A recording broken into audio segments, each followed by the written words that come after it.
What happens when Chinese taste buds meet Caribbean rum, nutmeg jam, or chocolate? Welcome to part 2 of our special edition on the Chinese Lunar New Year with a Caribbean touch. I'm Liu Xin in Beijing. My guests have been 3 young ambassadors from the region, each with a unique China story. Annalisa Lau, ambassador of Trinidad and Tobago to China, Harlem Henry, ambassador of Barbados to China, and Ian Marshall, Grenada's ambassador to China. In the previous episode, we heard your personal experiences involving China, witnessed your Chinese skills or Chinese Tai Chi skills, and much more. Now, during this episode, we'll continue to discuss what the friendship between China and your country means for the people and for the economic development of your country. Of course, we'll also showcase some of the products you can bring to the Chinese market in just a moment. But first of all, let's start with Ambassador Henry, Barbados. What kind of economic aspect you can highlight of the relationship after 47 years of diplomatic relations between China and your country? Yes, I would be glad to. As you would have stated, 47 years of diplomatic relations. It's a long time. We would have been one of the first countries in the Caribbean to establish relations with the People's Republic of China. Since then, China has become a very important partner for us in economic development, and that economic development can be seen in the technical and development assistance in the construction of some key projects in Barbados. Most notably our gymnasium, which is similar to the Gongti here in Beijing. What is it called? The gymnasium. Ah, yes, okay. The gymnasium, yes. So that was constructed with Chinese financing and also labor. And it is now the home of many festivals, but also events, including the Fish and Dragon Festival, which I would have spoken about earlier. And also in the island, we have one of our markets, the Cheapside Market, was constructed with Chinese assistance. We have Sam Lord's Castle Hotel, beautiful on the eastern side of the Caribbean, on the eastern side of the island, where Chinese financing and also Chinese contractors and expertise would have last October recently constructed a remodeling, and it is now one of the premium hotels in the region. And this type of assistance, like I said, has been throughout the years, and it's something that we really appreciate because outside of the physical, tangible assistance that you can see, there's also a lot of intangible technology transfer and technical assistance that happens through these exchanges.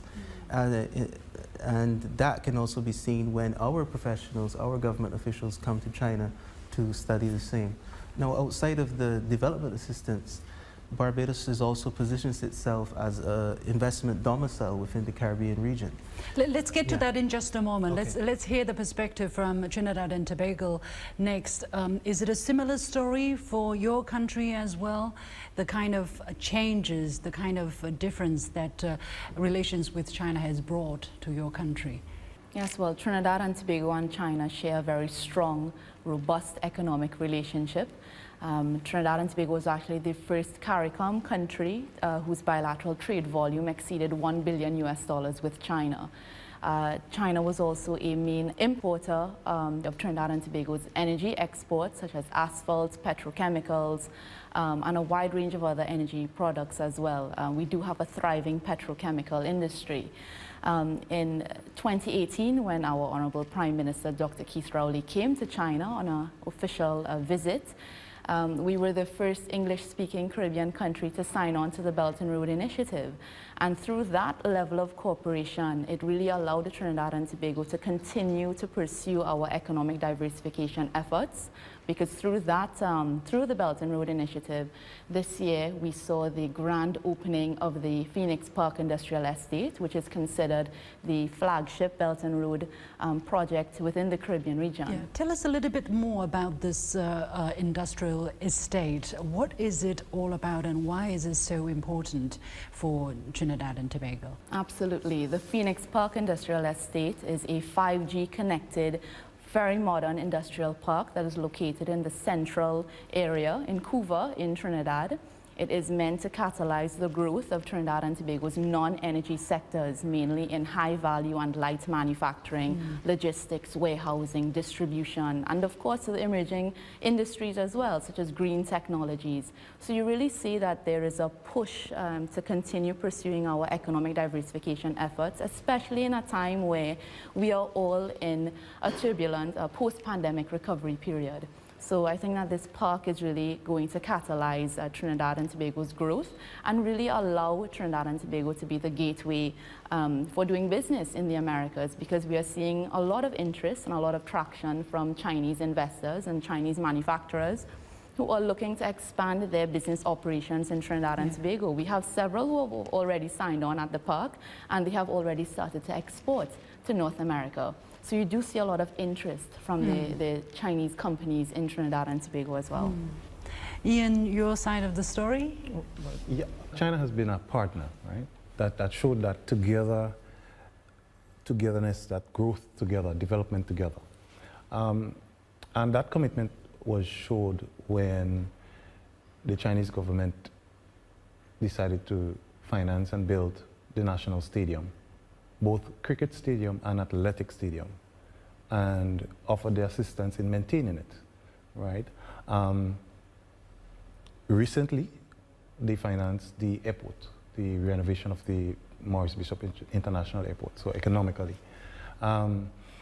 There's also agriculture support, technical skills, capacity building, technology. So there's that exchange that's happening currently as we speak. And over the past 19 years, that has really helped the fabric, that economic platform in Grenada to grow and to be able to be at the stage it's at now. There's also Chinese companies that have invested heavily in real estate in Grenada. Hotels, universities, even hospitals. They're in the process now of building. Okay. So that connection is there. On the private sector, there's lots of private companies trading in building materials, cars, parts, and other household commodities, microwaves, etc. So there's that linkage of trade both on the government side and on the private sector side. Yeah. And of course, education, again, capacity building and training for the nationals. So a lot of things are happening, actually. We don't come across it in the news so much, but actually a lot of things are happening. I do know that for the Chinese, they have their eyes open, they have their interest on for fresh products, fresh tastes, you know, from everywhere in the world. And Caribbeans, I'm sure you won't miss out on that opportunity. So I understand you have brought some items from your region. Shall we take a look at them? Yeah. Sure. Come, let's do that. So these are the products from the Caribbean, from some of the Caribbean countries and typical. Who would like to start? Ambassador Harry? I would be glad to. And you were, as you said correctly, these are products from the Caribbean. I will start with the rum, because rum is a byproduct of sugar. And Barbados was the hub of all of the sugar production in the Caribbean at one point of time, and the export towards the United Kingdom, who of course would have been colonized at the time. What's this? This, on the other hand, is pepper sauce, and you would see the word Bajan pepper sauce. Bajan is how we colloquially refer to ourselves in Barbados. Bajan. Bajan. Bajan. So Bajan is who we are. Bajan is the language we speak. We also have our own dialect called Bajan. Bajan. And Bajan is anything from Barbados. How spicy is this? Do the Chinese like it? Let's put it this way. You only need a little bit.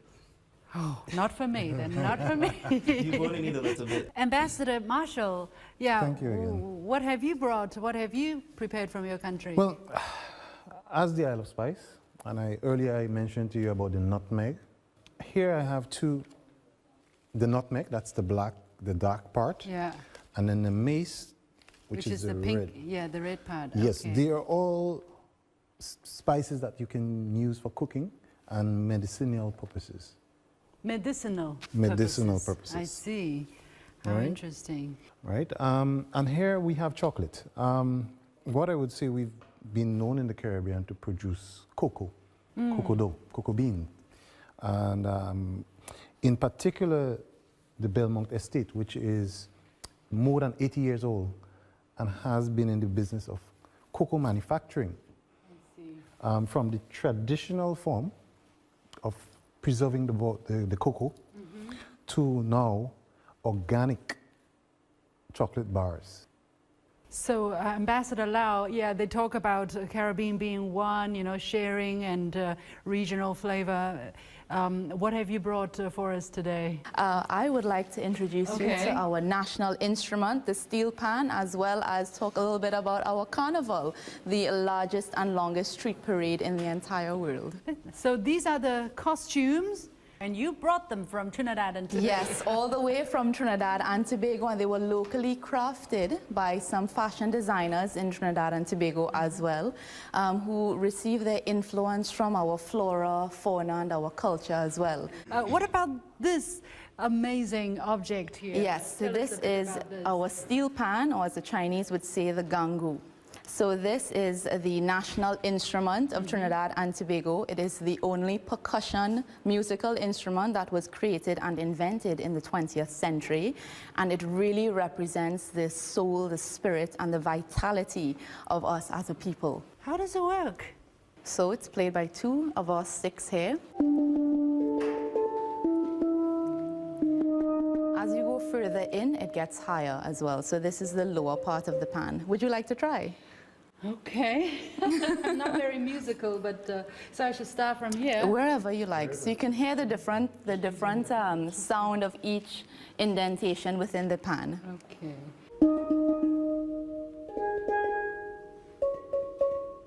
Wow, it sounds really...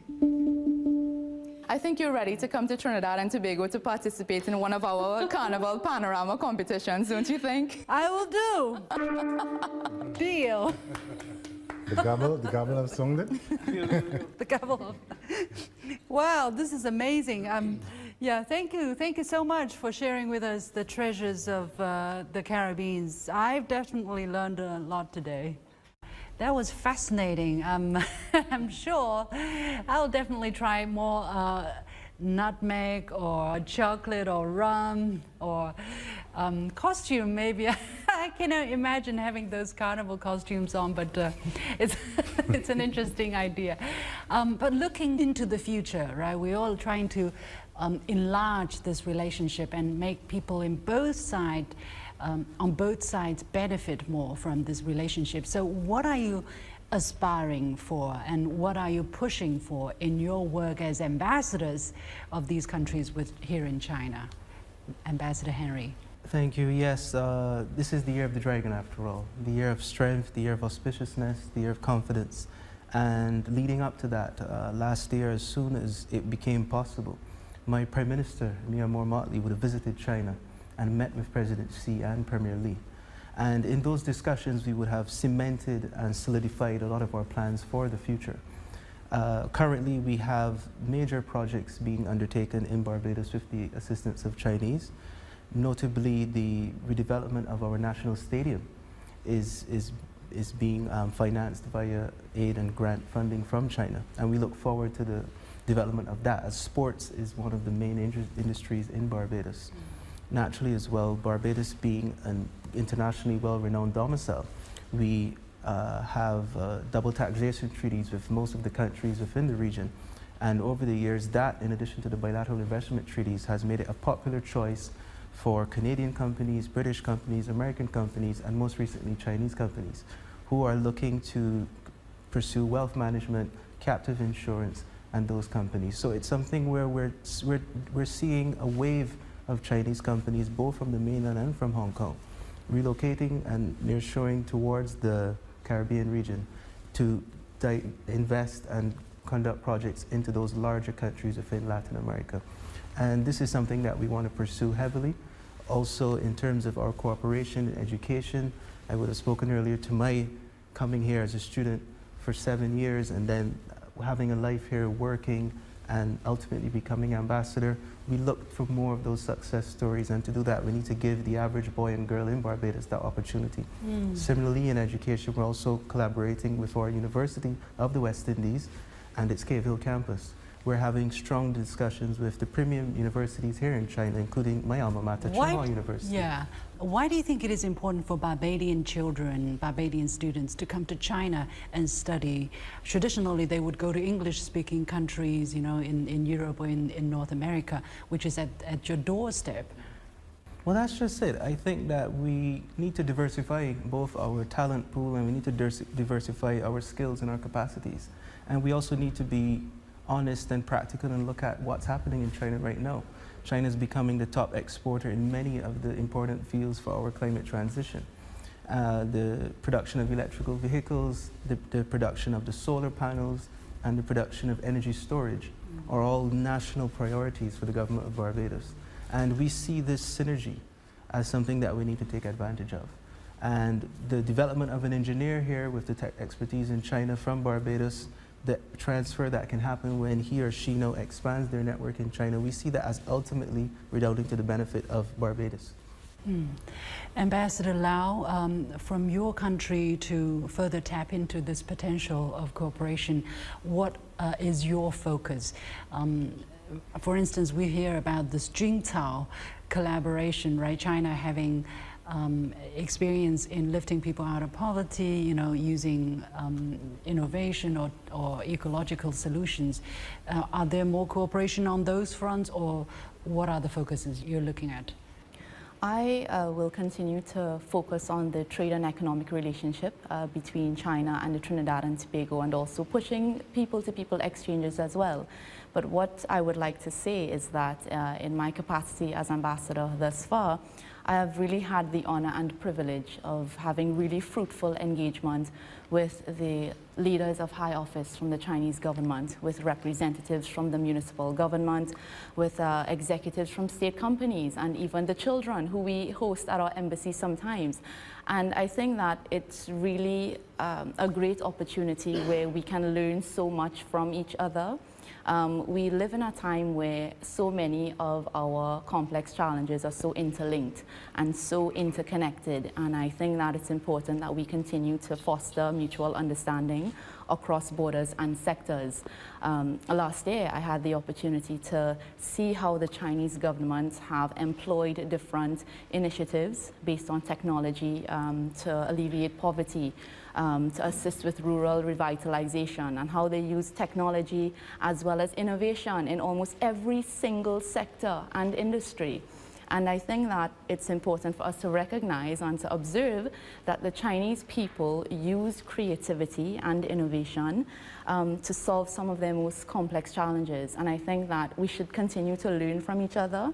And I would really like to foster some more understanding where we can interchange and learn from each other and try to see how we can adopt each other's best practices and learn from our own achievements and successes. Absolutely. Ian, what do you spend your biggest chunk of energy on in promoting bilateral ties? What keeps you awake at night? Let's put it this way. That's a good question. No, of course, the people-to-people relationship, I think it's important. As the generation changes, it's important to ensure that the friends of China are maintained and are known by those generations so they can continue. The business-to-business relationships, you know, there are companies that are not conglomerates, but they are successful, both here and in Grenada or the Caribbean. And one of my aims is to promote that relationship so those two companies can, you know, exchange and grow together and support each other from the different markets. And of course, one of what keeps me up at night, you know, I do believe I am making a strong push to encourage research and development, joint research and development in different areas. For example, the ocean. Fully aware that the Ocean University in Qingdao, they are well versed in ocean studies. We are, by our very nature, island countries that are surrounded by the sea. Yeah. So joint research projects and exchange of information, of capacity, so that we are better able to deal with our ocean, especially as it relates to climate change. How are we going to deal with it 10 years from now? So those joint research projects, for example. Even transportation. How do we as islands optimize or best utilize our transportation system? Are we doing it right? Is there something that we are not doing? Do we have the resources, or are we not using the resources we have to get that, you know, especially as we are both going green and electric cars, but we need to do these joint research projects. So that would be one of my biggest aims to achieve those research projects. Yeah. Do you have certain level of hope that there is also the kind of support that you may get for the projects that you want? Oh yes, I do believe. I mean, in President Xi's speech, he did indicate that the Caribbean should not be left out. That China should work together with the Caribbean to develop the Caribbean in trade and healthcare and, you know, those areas. So I believe there is support. I guess we just have to speak to the right government department, the right institutions, and present it properly. And yes, I believe there will be support. Yes. Just out of curiosity, and you know, whoever wishes to expand on this, there is, of course, the feeling that China is trying to expand its influence, you know, and try to compete with that of certain Western countries. Are you worried that by cooperating more with China, you will get more pressure from, you know, your traditional, I don't know, partners, you know, in terms of the kind of expansion of collaboration they're having with China? Are you concerned about that? Do you get pressure that, you know, don't get too close to China or you be tricked? I mean, if you're... I mean, from where I sit, I cannot speak to that pressure, but I would speak in terms of research or people-to-people exchanges. I think it's educational based, and it is a way to help improve the capacity and the lifestyle and the knowledge level of your people. So in my view, it's education. I don't see that as a problem. That's from my level. Yeah.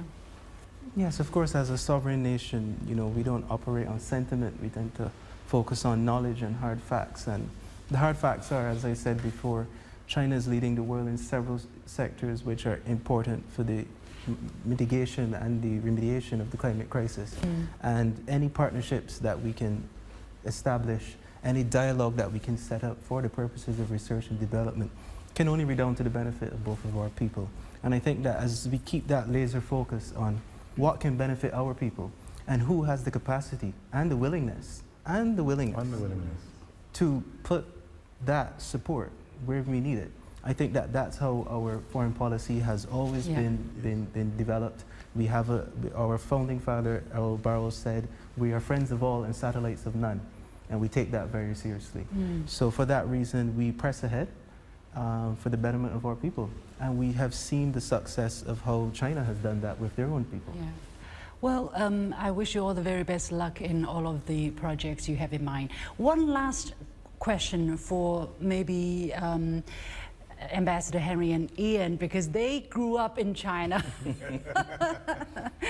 And there are a lot of people who are out there wishing to accomplish what you have accomplished, you know, mastering the Chinese language, being the only student in your class that comes from outside of China, and you study pretty hard subjects, you know. So what is the secret to to survive and excel in the Chinese top Chinese universities? Henry, well, keep it short. I know, definitely. I think the first thing you have to do is to come with an open mind, and the immersion will take place shortly after that.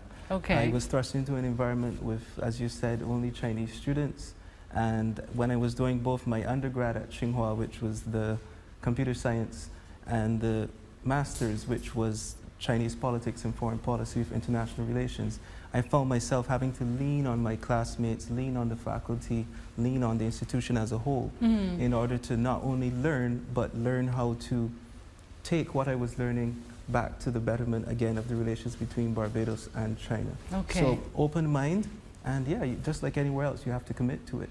With my courses being taught in Chinese, I found myself after a while having to study twice. So I would first reach out to the professors, get my content for the syllabus for the semester to come, study it in English, before each class. Wow. And then I would learn, so say I study in English, I get 50%, I get the other 40% in Wow. Chinese, and then I go back and I sort of put it together. And that way I would have done for each course, each year, for Wow. both degrees. So that explains why at such a young age, you know, you qualify as an ambassador, right, of a country, of a certain country to China. I mean, you have proven your capability, your quality. And Ian, you had a similar experience. What was your key to success? Well, first and foremost, fear. Don't be afraid. Jump out of your comfort zone and be willing to learn. My belief, every stage in life, as you grow, you get to another level, but it's zero. So do not be afraid to start from the bottom. I had to learn to speak, learn to write, you know, from infant, from a toddler. I had to learn in 1 year. The other thing is your reaction to people. Treat everyone like yourself. Treat everyone the way you would like to be treated. Being the only foreigner in my class, that I was open, as Ambassador said. It's openness, you know, we are all human beings. And what I've found, I was a bit older than my colleagues, and listening to their stories and their life challenges, I've already had that experience. But here I am, a different country, a different culture, but what I'm hearing is a similar experience. Yeah. So I was able to correlate to helping out with some of their life challenges. So that created the bond. In school, unlike 2010, 2006, we didn't have the, Fahin, Ranjian translation. It was a dictionary. So you get your assignment and you'd have to go home with a dictionary and translate each word, then rearrange the sentence, understand it, and then solve the problem. So that you take 2 hours to translate and half an hour to solve the problem. Yeah. You know? So we had to do these things, balance with your banjang, your teacher, and make it work. So it's just, you have to love yourself, and loving yourself means that you will love people.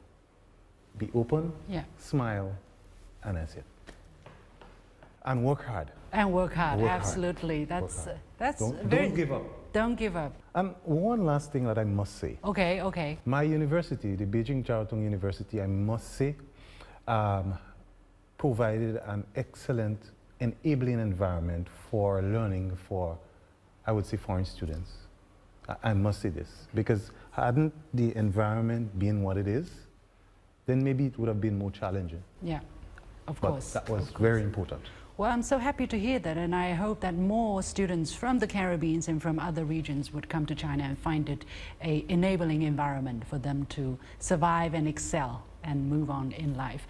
Many thanks to my guests, Annalisa Lau, Ambassador of Trinidad and Tobago to China, Harlem Henry, Ambassador of Barbados to China, and Ian Marshall, Grenada's Ambassador to China. Also, I want to give my special thanks on behalf of the whole team to Beijing, Song Yafeng Culture and Media Limited for providing us with this fantastic location for filming. So once again, shall we wish our audiences around the world a happy Lunar Chinese New Year? Let's say it in Chinese, maybe? Yeah, sure. Okay. 1, 2, 3. 龙年大吉.